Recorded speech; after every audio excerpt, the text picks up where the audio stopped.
Morning, मेरा नाम संजीव है और मैं जे टाटा स्पोर्ट्स कॉम्प्लेक्स में एथलेटिक्स कोच हूँ। मेरा आज का सेशन जो है वो warm up and cooling down पे है। तो वार्म अप क्यों इम्पॉर्टेंट है?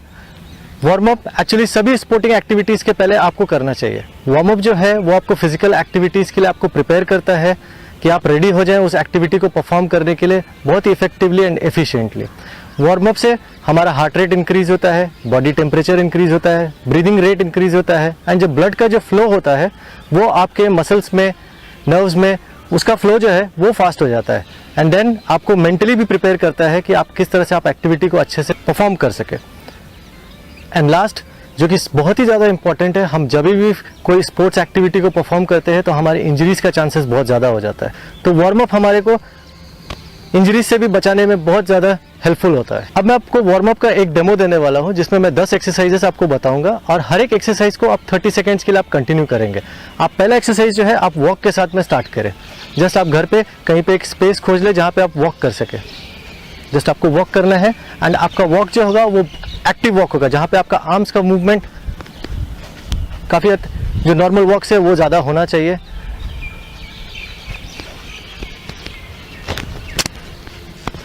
फिर आप वॉक करेंगे आर्म्स मूवमेंट के साथ। उसके बाद नेक्स्ट एक्सरसाइज आप हाई नी के साथ में वॉक कीजिए।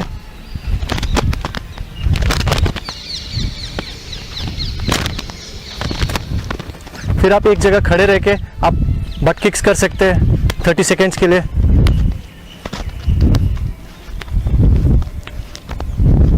नेक्स्ट एक्सरसाइज हाई नी पुल्स आप कर सकते हैं। इसको आपको कोऑर्डिनेट करना है।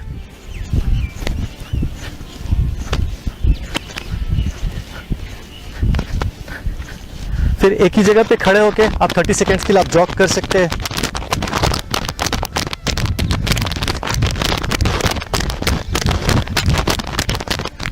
Then torso twist,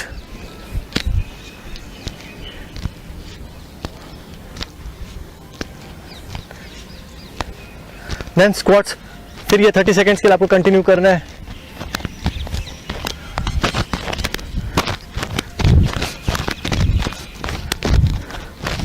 then change, legs के मूवमेंट फॉरवर्ड होंगे एंड ट्राई टू टच। दोनों हाथ से आप टोज को टच करने का कोशिश करेंगे। 15 सेकेंड्स लेफ्ट लेग के साथ, 15 सेकेंड राइट लेग के साथ। देन बॉक्सेस शफल, ये 30 सेकेंड्स के लिए आप कर सकते हैं। तो ये 10 एक्सरसाइजेस आप घर में एक ही जगह खड़े रह के आप कर सकते हैं। अभी आपने क्या देखा होगा कि जब आप नॉर्मल पोजीशन पे थे, आफ्टर डूइंग वार्म अप आपके हार्ट रेट बढ़ गई होगी, आपको स्वेटिंग हो रहा होगा, आपको लग रहा होगा कि आपका बॉडी टेम्परेचर बढ़ गया होगा। अब आप जो है आप अपने स्पेसिफिक इवेंट्स, स्पोर्ट्स के लिए आप आगे जाके अपने एक्टिविटीज़ को आप परफॉर्म कर सकते हैं एफिशिएंटली एंड इफेक्टिवली। नमस्कार, मैं Manish Kumar, coach Naval Tata hockey academy. आप सभी को जो है हॉकी की बेसिक्स नॉलेज और थोड़ा सा इंट्रोडक्शन के बारे में बताऊंगा। पहले मैं बेसिक स्किल पे जाने से पहले आप सभी को जो है थोड़ा सा हॉकी की हिस्ट्री के बारे में और उसकी रूपरेखा के बारे में बताना चाहूँगा। जो कि जैसे कि आप सभी को पता है कि हॉकी हमारे देश का और हमारे वर्ल्ड का बहुत ही पुराना गेम है और सेकंड लार्जेस्ट टीम गेम है, जिसको कि 100 से ज़्यादा कंट्रीज़ खेलती हैं। और हॉकी के इतिहास में भारत का बहुत ही महत्वपूर्ण योगदान रहा है। ओलंपिक में भारत की जो योगदान रहा है, जिसमें कि भारत ने 11 मेडल दिए हैं, जिसमें कि 8 गोल्ड मेडल हैं और 1 सिल्वर और 2 ब्रोंज के साथ टोटल 11 है मेडल टैली में। और वर्ल्ड कप में भी 1975 में जो है गोल्ड मेडल है इंडिया के पास। और जैसे आपको पता है कि इंडिया में सबसे पहले जो है ये ब्रिटिश आर्मी के थ्रू इंडिया में आया था और इसका सबसे पहला क्लब जो है वो कलकत्ता में इस्टेब्लिश किया गया था। और कलकत्ता में एक बहुत ही सबसे पुराना टूर्नामेंट बैटन कप आयोजित किया जाता है। जैसे कि मैं आपको दिखाना चाहूँगा हॉकी की डायमेंशन के बारे में। जो हॉकी की पिच की लेंथ होती है, आर्टिफिशियल सरफेस होता है, इसकी जो लेंथ है वो 91.40 मीटर होती है और इसकी विड्थ जो है वो 55 मीटर होती है। और इसकी पूरी लेंथ को जो है 4 क्वार्टर्स में डिवाइड किया जाता है, 1 2 3 4। और इसमें एक डी एरिया बनाया जाता है जिसको हम शूटिंग सर्कल भी बोलते हैं। तो शूटिंग सर्कल इसलिए बनाया गया है कि हॉकी में आप इसी के अंदर से अगर शूट करते हैं इनसाइड द गोल तो ही गोल कंसीडर किया जाएगा। आउटसाइड द डी फुटबॉल की तरह इसमें गोल नहीं होता है। ओके, तो मैं आपको हॉकी स्टिक के बारे में बताना चाहूँगा। जो हॉकी स्टिक है उसकी जो मैक्सिमम लेंथ है वो 105 सेंटीमीटर से ज़्यादा नहीं होनी चाहिए और हॉकी स्टिक का जो वज़न है वो 737 ग्राम से ज़्यादा नहीं होना चाहिए। आप उससे कम रख सकते हैं बट 737 ग्राम से ज़्यादा नहीं होना चाहिए। और हॉकी को खेलने के लिए जो ये फ्लैट साइड का पार्ट है वो ही यूज़ कर सकते हैं। आप बैक साइड का जो पार्ट है वो बैक स्टिक यूज़ नहीं कर सकते हैं, आप फ्लैट साइड से ही हॉकी खेलते हैं। सो मैं अब आपको बॉल के बारे में बताना चाहूँगा। जो हॉकी की बॉल है वो स्पेरिकल शेप की बॉल होती है जिसका सरकमफ्रेंस 223 mm होता है और इसका जो वज़न है वो 156 से 163 ग्राम तक हो सकता है। सो अब मैं अपने सहयोगी मिस्टर प्रफुल्ल तिर्की जो नवल टाटा हॉकी एकेडमी में हेड कोच हैं, मैं उनको बुलाना चाहूँगा कि वो आप सभी को थोड़ा बेसिक स्किल्स के बारे में बताएं। Good morning everyone. हम अभी जैसे मेरे कलीग ने आप लोग को हॉकी का इतिहास के बारे में बताए, तो अभी हम हॉकी का जो फंडामेंटल बेसिक स्किल्स होते हैं उसके बारे में हम आप लोग को बताने जा रहे हैं।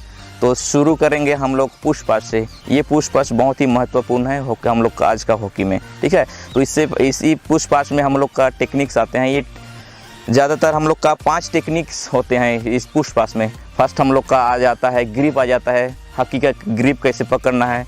सेकेंड में आ जाता है बॉडी पोजीशन आ जाता है, शरीर का पोजीशन उसका कैसे रहना है। उसके तीसरे में आता है बॉल पोजीशन, बॉल कहाँ रहना चाहिए। उसके बाद चौथे में आते हैं हम लोग का एग्जीक्यूशन, ये जो हम लोग कार्यरत करने वाले हैं उसको कैसे करते हैं। उसके बाद 5वां जो है फॉलो थ्रू मतलब हम लोग जब कार्य करते हैं उसके बाद हम लोग का शरीर का दिशा और दशा कहाँ होती है। तो अभी हम जैसे आप लोग को बताए टेक्निक्स के बारे में, अभी उसको विस्तार रूप से बताने जा रहे हैं। पहले हम लोग का ग्रिप, जो हॉकी हमेशा खेलते हैं हमेशा हम लोग का जो बायां हाथ स्टिक का ऊपर ही भाग में रहता है, एकदम फर्मली स्ट्रॉन्ग रहता है। और हम लोग का जो हॉकी का जो इनर एज बोलते हैं उसमें हम लोग का थंब एंड इंडेक्स फिंगर ये वी शेप बनाता है हॉकी के अंदरूनी भाग में, ठीक है ना। तो ये ग्रिप हो गया। उसके बाद जब बायां हाथ आता है, बायां हाथ के बाद दायां आता है, दायां हाथ का पोजीशन बायां हाथ का नीचे होता है। ये हम लोग का पोजीशन जो होता है हम लोग कभी कभी बोलते हैं कि ग्रिप का आखिरी भाग में पकड़ना, या इस डिपेंड करता है खिलाड़ी कैसे वो अपना पकड़ रहा है। बहुत खिलाड़ी सामने पकड़ते हैं, बहुत खिलाड़ी नीचे पकड़ते हैं। तो बेसिकली हम बोलने जाएंगे तो जब हम पुश पास का ड्रिल करेंगे तो ग्रिप इधर ही बायां हाथ यहाँ होना चाहिए, बीप साहब दायां हाथ ग्रिप का आखिरी भाग में। और एक इम्पोर्टेंट चीज़ ये अभी तक हम लोग को बताया जा रहा है कि और किया जा रहा है कि ये जो हम जब राइट हैंड पकड़ते हैं ग्रिप का नीचे, तो हमेशा एक जो हम लोग का इंडेक्स फिंगर है एक बैलेंस की तरह जो हम लोग का हॉकी का पिछले भाग में रहता है, ताकि ये कभी भी हम लोग कुछ काम करें तो ये बैलेंसिंग काम करता है, ठीक है। तो ये हो गया हम लोग का ग्रिप पोजीशन। अभी हम बॉडी पोजीशन पे आएंगे। बॉडी पोजीशन नेचुरल बेंड होना चाहिए, ठीक है ना। जैसे हम लोग प्राकृतिक हम लोग झुकाव बोलते हैं, प्राकृतिक झुकाव होना चाहिए शरीर में, ताकि प्राकृतिक झुकाव इसलिए किया जाता है कि हॉकी से हमेशा झुक के खेला जाता है। हम लोग कहीं भी मूवमेंट कर सकते हैं, फॉरवर्ड बैकवर्ड राइट लेफ्ट कभी भी कर सकते हैं। इसलिए हम लोग का जो पोजीशन होना चाहिए, जो कंधे हैं कंधे के बराबर में पैर दोनों पैर फैलेगा, प्राकृतिक झुकाव, ये हम लोग का बॉडी पोजीशन हो गया, ठीक है। उसके बाद बॉडी पोजीशन के बाद हम लोग आते हैं बॉल पोजीशन। बॉल हम लोग को कहाँ रहना चाहिए, तो हम ट्राई करेंगे। बॉडी पोजीशन हो गया, ग्रिप हो गया, बॉल उसी जगह पे रहना चाहिए कि जो हम लोग बॉल को हम लोग देख सकें, हम लोग के खेलने का डिस्टेंस में हो सके, ताकि हम लोग को पुश करने में आसान होगा। तो बॉल पोजीशन यही हम बोलेंगे, हम लोग का जो शरीर का जो हम लोग का आकार हो गया। उसके बाद हम लोग जब बॉल पुश करते हैं हमेशा याद रखेंगे कि थोड़ा सा जो बायां पैर है टारगेट की तरफ फेस करेगा जहां हम लोग पुश करना चाह रहे हैं। उसके बाद ये जो हम लोग बायां पैर है, बायां पैर का एक लाइन खींचेंगे, एक सीधी से लाइन खींचेंगे, लाइन का थोड़ा सा पीछे में बॉल रहेगी ताकि हम लोग को पुश करने में आसान होगा। तो हम लोग बेसिकली बॉल पोजीशन, मेरा पैर टारगेट की तरफ दिख रहा है, लकीर खींचे, बॉल नीचे आ रहा है। जैसे हम देखें बॉल को यहाँ हम पुश कर सकते हैं, ठीक है। तो एक हम दिखा रहे हैं कि हम बॉल पुश पोजीशन कैसे है। पुश हो गया। उसके बाद पुशिंग के बाद हम लोग बॉल पोजीशन के बाद क्या आता है, हम लोग का एग्जीक्यूशन आता है। एग्जीक्यूशन में यही होता है कि हम लोग बॉल को कैसे पुश करते हैं, बॉल को हम लोग कैसे कार्यरत करते हैं। तो हम लोग का जैसे हम लोग का ग्रिप हो गया, बॉडी पोजीशन हो गया, बॉल पोजीशन हो गया। अब एग्जीक्यूशन में हमेशा याद रखेंगे कि जब भी हम लोग बॉल पुश करेंगे, हॉकी का मध्य भाग जो हम लोग का प्लेट बोलते हैं, सामने वाले प्लेट के सेंटर से बॉल को, सेंटर को हम लोग एक ही साथ रखेंगे और इसको जैसे हम लोग पुल पुश बोलते हैं, पहले प्रेशर हम लोग का राइट फुट पे रहेगा, ये जो हम लोग का बोलते हैं दायां पैर पे रहेगा। जैसे हम लोग काम करने जा रहे हैं, ये यहाँ से बायां पैर में उसका पावर जनरेट होगा। ओके, उसके बाद हम लोग आखिरी जो हम लोग का टेक्निक है वो है हम लोग का फॉलो थ्रू। फॉलो थ्रू भी आज का हॉकी में बहुत महत्वपूर्ण रहता है, क्योंकि प्रॉपर फॉलो थ्रू रहेगा, इंजरी से बचना है और हम लोग का जो टारगेट अचीवमेंट करना चाहते हैं वो अचीवमेंट होता है। तो फॉलो थ्रू हम लोग जैसे हो गया, ग्रिप हो गया, बॉडी पोजीशन हो गया, उसके बाद हम लोग का बॉल पोजीशन हो गया, एग्जीक्यूशन भी हम लोग कर लिए। उसके बाद फॉलो थ्रू जब हम लोग करते हैं, देखिए सारा रेडी है। जैसे हम लोग बॉल को पुश करते हैं, फॉलो थ्रू देखिए, ये जो कंधा है, कंधा हमेशा डायरेक्ट टुवर्ड्स द डायरेक्शन रहेगा जहां हम लोग बॉल भेजना चाहते हैं, ताकि हम लोग का जो मूवमेंट है, फ्लोलेस है, वो कंटिन्यू रहेगा। तो ये जो एग्जीक्यूशन जैसे होता है, पीछे से हम लोग पावर जनरेट करके आगे तरफ करते हैं। और स्टिक भी देख रहे हैं, जहां हम बॉल पुश किए वही डायरेक्शन पे पॉइंट आउट है। तो अभी हम लोग पुश पास का ड्रिल शुरू करेंगे।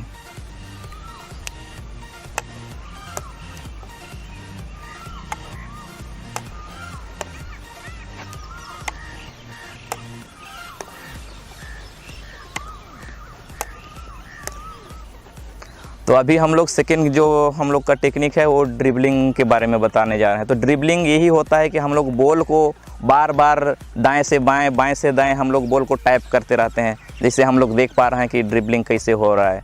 तो इसको हम लोग इंडियन ड्रिबल बोलते हैं और ये हम लोग का भारत में ही शुरू हुआ है।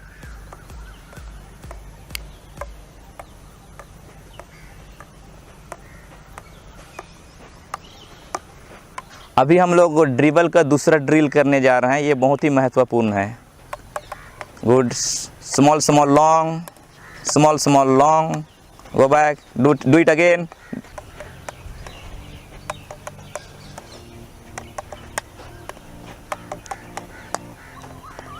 फिलहाल हम लोग तीसरा टेक्निक हम लोग यूज़ करने जा रहे हैं, वो हो गया है रोलिंग हो गया है, ठीक है ना। रोलिंग हम लोग जब करते हैं तो इसमें इसका उद्देश्य यही है कि हम लोग कम समय में ज़्यादा दूर चले जाते हैं, वो भी बिना बाधा, बिना डिस्टर्ब किए हुए। तो अभी हम लोग रोलिंग का स्किल्स करने जा रहे हैं। देखिए स्टिक और बॉल साथ में। एक चीज़ ध्यान दीजिएगा, जब हम लोग रोल करते हैं तो स्टिक और बॉल एक साथ रहेगा, वो मैदान एकदम ग्राउंड के ऊपर ही रहेगा। ओके, तो हम लोग अभी दूसरा स्टेज, रोलिंग का दूसरा स्टेज का बारे में बताने जा रहे हैं, जहाँ कि हम लोग ये प्लेइंग सिचुएशन में हम लोग करके दिखाएंगे। तो ये जब स्टिक और बॉल देख रहे हैं, ये सटा हुआ है एक साथ और वो उसका सारा पोजीशन सारा रेडी है, तो हम लोग अभी रनिंग पोजीशन में दिखाएंगे। तो हम लोग चालू करें। देखिए स्टिक और बॉल मैदान में चिपका हुआ है। अब हम रिसीव के बारे में हम आप लोग को बताएंगे। ये जो रिसीविंग स्किल्स है बहुत ही महत्वपूर्ण है। हॉकी में हमेशा हम लोग बॉल को रिसीव करके ही पास, हिट, पुश कर सकते हैं। तो इसका रिसीव ग्रिप ऑलमोस्ट सेम रहता है। हम रिसीविंग का पोजीशन भी रहता है। हम लोग रिसीविंग में हम लोग ज़्यादातर दो प्रकार के रिसीविंग होते हैं। एक होता है क्लोज रिसीव, सामने रिसीव करना, अपना रीच के दौरे में रिसीव करना, और दूसरा चीज़ जो होता है ओपन रिसीव, जब हम लोग खुला जगह में वो बॉल को रिसीव करते हैं बिना मोमेंट का, बिना बाधा दिए हुए। और इसी दो रिसीविंग में और छोटा सा हम लोग का सब पॉइंट्स है। जब हम लोग रिसीव करते हैं तो एक फोरहैंड रिसीव करते हैं, सामने हम लोग सामने तरफ रिसीव करते हैं, और दूसरा जो है हम लोग का अपोजिट साइड रिसीव करते हैं। इसको बोलते हैं बैक हैंड रिसीव, ठीक है। तो फोरहैंड रिसीव हमेशा नॉर्मल रहता है, ग्रिप एक ही रहता है, सब सारा बॉडी पोजीशन सारे रहते हैं। जब भी हम लोग बॉल आता है तो हमेशा हम लोग रिसीव करते हैं सामने। एक हम लोग डेमो दिखाएंगे। ये क्लोज रिसीव हो गया, सामने रिसीव किया, अपना पोजीशन में बॉल रहा, ये हम लोग के पास बॉल सिक्योर है, इसको हम लोग ओपोनेंट हम लोग से कोई छीन नहीं सकता है। तो ये हम लोग का हमेशा सेफ जोन है। और अभी ये फोर हैंड क्लोज रिसीव हो गया, अभी बैक हैंड रिसीव हम करके दिखाएंगे। बैक हैंड रिसीव हमेशा आता है पीछे तरफ की। जब बॉल आता है तो थोड़ा सा इसमें हम लोग का जो ग्रिप का पोजीशन है वो चेंज हो जाता है। हम लोग जब रिसीव करते हैं, फोर हैंड रिसीव करते हैं, तो याद रखना हमेशा ये पीछे भाग से खेलना मना है, ये फाउल है, ठीक है। तो हम लोग ये पीछे वाला हॉकी का जो भाग है, इसे हम लोग कभी बॉल को रिसीव करने नहीं सकते हैं। इसलिए जब कभी भी बॉल आता है, जब हम लोग नॉर्मल ग्रिप से जैसे जैसे हम लोग टर्न होते हैं, शरीर घूमता है, हम लोग ग्रिप का पोजीशन भी चेंज होता है, ये पोजीशन आ जाता है। तो यहाँ बॉल आ रहा है, रिसीव करके रखना है। ओके, ये हो गया। उसके बाद हम लोग ओपन रिसीव बोले थे, जैसे ओपन रिसीव जो आ जाता है, हम लोग ओपन रिसीव जब आता है तो हम लोग बॉल को बिना बाधा किए हुए, स्पेशली ये जो ओपन रिसीव होता है कभी कभी काउंटर अटैक या टर्न ओवर बोलते हैं, उसमें ज़्यादातर यूज़ किया जाता है। तो हम अभी ओपन रिसीव फोर हैंड करके दिखाएंगे। तो ये जो हो गया, मोमेंट हो गया, हम सामने जाते हैं। जब बॉल आता है हम सामने जाते हैं, सामने जाके पहले मेरा पोजीशन देखिए सामने था, पहले मेरा पोजीशन एकदम कम्प्लीटली मेरा पार्टनर के पास था। जैसे वो बॉल दिया, मेरा डायरेक्शन चेंज हो गया। जैसे मेरा डायरेक्शन चेंज हो गया कि जहाँ मेरे को जाना है उस साइड पे मेरा डायरेक्शन हो गया। तो ये हो गया फोर हैंड ओपन रिसीव। अभी back hand receive, back hand open receive ऐसे होगा कि जब हम लोग बॉल आएगा, हम दौड़ेंगे। देखिए बॉल जब आया, मेरा बॉल का पोजीशन हम यहाँ नहीं रुके, यहाँ रुकते तो मेरा कंधा और मेरा शरीर डेड हो जाता, ताकि हम अगला स्टेप हम नहीं कर पाते। इसीलिए दूसरा और एक बार ध्यान से देखेंगे कि जब हम लोग बैक हैंड ओपन रिसीव करेंगे, पहले हम लोग का पोजीशन ऐसे रहेगा। जैसे बॉल आ रहा है, रिसीव करके रिसीव करेंगे या थोड़ा सा टच करेंगे, उसी मोमेंट में हम लोग अपना दिशा की ओर बढ़ जाएंगे। तो अभी हम लोग आप लोग को हम लोग 4 बेसिक स्किल्स के बारे में बताए। तो हम लोग को उम्मीद है कि आप लोग इस मुश्किल घड़ी में आप लोग बाहर ये प्रैक्टिस कर नहीं सकते हैं। तो अगर घर में प्रैक्टिस करेंगे तो ध्यान दीजिएगा कि आपका सरफेस कैसे है, आपका अगल बगल में कोई टूटने उठने वाला वस्तु है या नहीं, कहीं कि बॉल लगने से वस्तु टूट सकता है। तो जब भी ये ड्रिल करेंगे तो हमेशा ध्यान देना कि आप अपना हमेशा फर्स्ट एंड फॉरमोस्ट चीज़ होता है सेफ्टी, ठीक है ना। सेफ्टी सही रहा तो सारा चीज़ सही रहा। तो फिलहाल हम लोग को उम्मीद है कि आप लोग ये जो ड्रिल्स बताएं उसको आप लोग घर में ज़रूर करेंगे और आप लोग बहुत बहुत एंजॉय करेंगे। बहुत खूब सारे हम लोग का शुभकामनाएं हैं आप लोग को, और अगला हम लोग सेशन में भी आप लोग को देखना चाहते हैं। मेरा नाम संजीव है और मैं जे टाटा स्पोर्ट्स कॉम्प्लेक्स में एथलेटिक्स कोच हूँ। कोई भी स्पोर्टिंग एक्टिविटीज़ से आपको स्टार्ट करने से पहले आपको वार्म अप परफॉर्म करना होता है। बट आप अच्छे वार्म अप करने के बाद में, अच्छे से परफॉर्म करने के बाद में, the most important thing is कि आपको कूल डाउन भी अच्छे से करना है। Cooling down just limbering down. आप अपने सारी एक्टिविटीज़ को ख़त्म करने के बाद में आपको जस्ट नॉर्मल वॉक करना है। इजी जो भी एक्सरसाइजेस आप कर सकते हैं, आर्म रोटेशन, इजी लाइट, बिल्कुल आपका मूवमेंट्स बिल्कुल भी स्लो होगा। फॉरवर्ड बेंडिंग वॉक करना है, देन अगेन फॉरवर्ड बेंडिंग, फिर थोड़ा सा वॉक करना है। आप ऐसे करके वॉक कर सकते हैं, थोड़ा सा स्लो जॉग कर सकते हैं, वेरी स्लो जॉगिंग, जहाँ पे आपको ऐसा नहीं फील होना चाहिए कि आप कुछ वर्कआउट कर रहे हैं, बिल्कुल स्लो हो जाना है।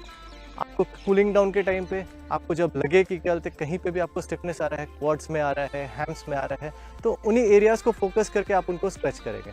जैसे कि आप कोई भी एक्टिविटीज़ परफॉर्म करते हैं तो आपके मेजर सबसे इंपॉर्टेंट मसल्स ग्रुप्स है क्वाड्स एंड हैमस्ट्रिंग। तो किसी भी स्पोर्ट्समैन के लिए वो सबसे ज़्यादा इंपॉर्टेंट है। तो आपको डेफिनेटली, ये मेरा पर्सनल एक्सपीरियंस है कि आपको क्वाड्स एंड हैमस्ट्रिंग में डेफिनेटली आपको वो सोरनेस या फिर स्टिफनेस आपको फील होगा। तो मैं आपको सिर्फ बैठकर आपको कुछ फ्यू एक्सरसाइजेस आपको बताऊंगा जो आप कूलिंग डाउन के टाइम पे आप कर सकते हैं। जस्ट आप अभी बैठ जाएंगे, जस्ट रिलैक्स करना है आपको हैमस्ट्रिंग्स को, then stretch.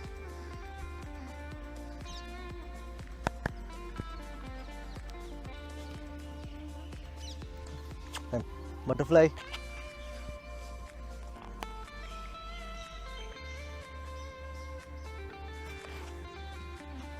sideways, then change। Upper body को स्ट्रेच करना है स्लोली।